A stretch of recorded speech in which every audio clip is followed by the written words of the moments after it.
उसको तो कुछ अजगैबी अनुभव होने लगा। कपड़ा तो साफ हो गया, लेकिन उसका दिल भी साफ हो गया। दूसरे दिन तुलसीदास जी महाराज राम कथा कह रहे थे, और उसमें उन्होंने कहा कि जरा व्यवहार में किसको अड़ना किसको न अड़ना, जरा किससे मिलना न मिलना, ये थोड़ा होना चाहिए। जरा थोड़ा व्यवहार में आचार विचार होना चाहिए, चतुराई होनी चाहिए। इस विषय पर बोलकर थोड़ा रोहिदास का जरा घिसा हुआ बोलना था, गस्तु बोलवाना आता। गस्तु समझो छो ने, मतलब थोड़ा क्रिटिसाइज वाला बोलने का विचार था। इतने में वो सभा में से उठा है कौन, वीआईपी कोटा का मूर्ख हरिदास। वो आकर चूंटली खांटा के गुरुजी તમે જે કહેવાનો વિચાર કરો છો ને એ સભામાં કહેશો નહીં। कि શું કહેવાનો વિચાર કરું છું? कि कहवाना आप बोलना चाहते हैं कि रोहिदास ने चतुराई नहीं की, आचार विचार नहीं जानता, ऐसा आप बोलने वाले हैं।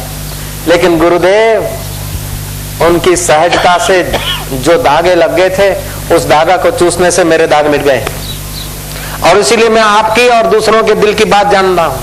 मेरे को त्रिकाल ज्ञान हो गया महाराज। तुलसीदास ने सोचा कि अपन लोग संत को पहचानने में धोखा खा गए। जब तुलसीदास जी महाराज भी कभी संत को पहचानने में धोखा खा सकते हैं, तो आईएएस वाला बेचारा खा ले तो उसमें क्या प्रयास।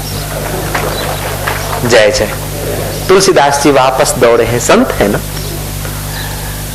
आकर रोहिदास को कहते कि भैया मैंने तुझे नहीं पहचाना था, फिर से मेरे गले लग। रोहिदास कहते कि महाराज फिर से मैं 10 बार लगूं, लेकिन जब पहले गले लगा तब मैं नहीं था, वही गले लगा था। मैं नहीं था महाराज, मैं अभी 1000 बार लगूं। नाम और रूप से परे जो मेरा राम, मेरा ब्रह्म परमात्मा, उसी के चमत्कार, नहीं तो मरे हुए बैल का खून चाटने से कोई त्रिकाल ज्ञान हो सकता है? और तुम लोग ऐसा करोगे नहीं, करना भी नहीं। तुलसीदास जी ने कलम उठाई, चतुराई चूल्हे परी, चौपाई लिखी, चतुराई चूल्हे परी, जिस अक्ल होशियारी से तुम्हारे दिल में दिल भर की याद नहीं आती, उस अक्ल होशियारी को आग में चूल्हे में धकेल दो। चतुराई चूल्हे परी, पूर्व परो आचार, ये आचार विचार सिस्टम अटेंशन ये सब ठीक है, लेकिन कभी ऐसे भी हो जाओ कि निर्दोष नन्हे मुन्ने की नहीं। Work while you work, play while you play, that is the way to be happy and gay. All that you do with your minds. सब करो अपने उत्साह से, लेकिन कभी तो ऐसा करो कि कुछ न करने की भी जगह आ जाए। ऐसी शांति में भी डूबा करो ताकि उसको करने का मौका मिल जाए। और उसको करने का मौका मिलेगा ना, तुम्हारे हाथ में, तुम्हारे आंख में, तुम्हारी जीभ में, तुम्हारी निगाहों में 4 चांद लग जाएंगे यार। तुम उसे कुछ करने दो। तुम बीच में अड़चन होते हो, मैंने किया, मैं I shout you shout, who will carry dirt out. मैं भी रानी तू भी रानी, कौन भरेगा घर का पानी। कभी निर्दोष नन्हे होकर बैठो, निर्दोष होकर मैं तो नहीं जानता, लेकिन तू अगर मिलना चाहे तो तेरे लिए आसान है। मैं जैसा हूं तैसा हूं, लेकिन तेरा हूं, ऐसा करके उसे मोहब्बत करो।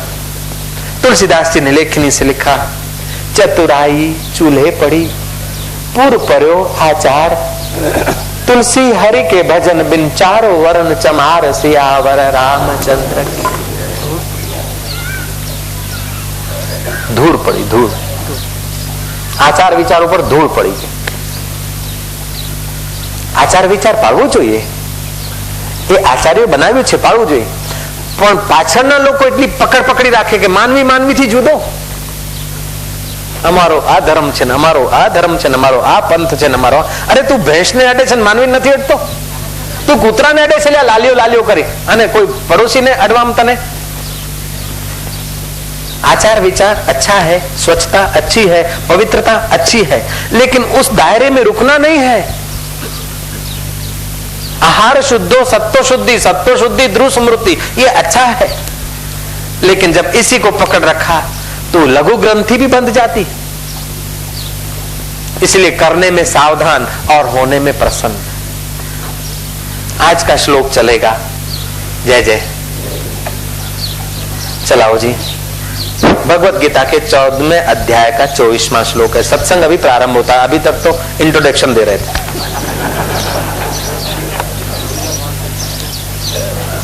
आज સુધી સાંભળતા હતા કે 11 થી 5 વાગ્યા સુધી, પછી એમને ગળે જ ના ઉતરે વાત। घाटवाड़ा के ऐसा कभी हो सकता है? मैं क्या तुम आ जाओ तो पता चले। तो हम उस बाबा की बात बता रहे हैं कि वो बाबा जी इधर आए, कौन से काशी वाले, और देखा यूं करके देखे, यूं करके देखे, नदी में से पैदल अहिया आवाना साधनो हमने थोड़ा था, बाकी तो नदी माथी 2 माइल चाले, बस मूके પછી આવે આ ધધકતી રેતી માં हमने बहनों जैसे थे। आ बाजू 1-1.5 किलोमीटर चाले फिर गाड़ी मिले उसको। अभी तो लाल बस आती, पहले नहीं थी। बाबा जी यूं देखे, फिर मेरे को बोलते कि मैं सभा को बोला, मेरे को पिछले 40 साल हो गए प्रवचन करते, मेरे कई आश्रम मंदिर है, देश प्रदेश में मेरे प्रवचन हुए, लेकिन प्रवचन का समय गीता पर बोलता हूं सुबह 8 से 10, अगर भागवत होता है तो 9 से 12, 3 से 6, लेकिन 12 से 5 तक ये मैंने अपने 40 साल की जिंदगी में आज पहली बार देखा, और इतनी शांति से लोग बैठे हैं। मुझे ताजुब है कि मैं कहां बैठा हूं।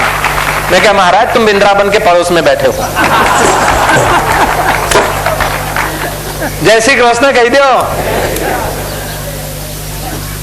नारायण नारायण नारायण नारायण। थोड़ी देर आज करेंगे सत्संग। आज का श्लोक हम लोग सुनेंगे। श्लोक सामने। सुखः स्वस्थः सम दुःख सुख स्वस्थः समलोष्टाश्म काञ्चनः समलोष्टाश्म काञ्चनः प्रियो धीरः तुल्यप्रिया प्रियो धीरः तुल्यनिन्दात्म संस्तुतिः तुल्यनिन्दात्म संस्तुतिः। ये आज का श्लोक आप लोगों ने बोर्ड में पढ़ा है, मैं यहाँ पढ़ रहा हूँ। सम दुःख सुख स्वस्थः समलोष्टा सम कांचनः तुल्य प्रिया प्रियो धीरः तुल्य निंदा आत्म संस्कृति। हमारे जीवन का लक्ष्य ये होना चाहिए। सारी साधनाएं, सारी तपश्चर्याएं, सारे योग, सारी भक्तियां यहां तक पहुंचाए, ऐसा हमारा लक्ष्य होना चाहिए।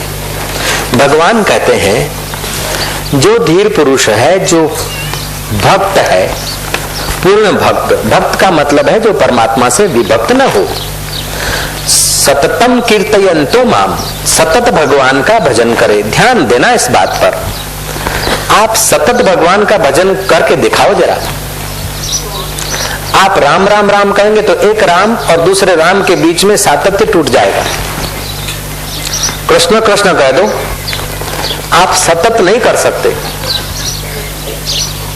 ध्यान से जरा इस बात को, मेरी विनंती को आप समझना। भगवान का भजन सतत होना चाहिए, ऐसा आप लोगों ने, हम लोगों ने सुना है। हे भगवान मारो मने तारू सतत सुमरण रहे, सतत तारू जप करूं। सतत जप करने में एक राम और दूसरे राम के बीच में असातत्य आ जाएगा। आप बोलो एक राम और एक राम, ये दूसरा राम, बीच में जगह आ गई तो बीच में हम तीसरा राम रख देंगे, तो फिर 3 उंगली एक हो गए तो बाकी का छेड़ा हो गया। 5 में एक राम और रख देंगे, तभी और भी गैप हो जाएगा। अगर आप वैखरी से राम राम बोलेंगे तो उसका सातत्य नहीं टिक सकता है।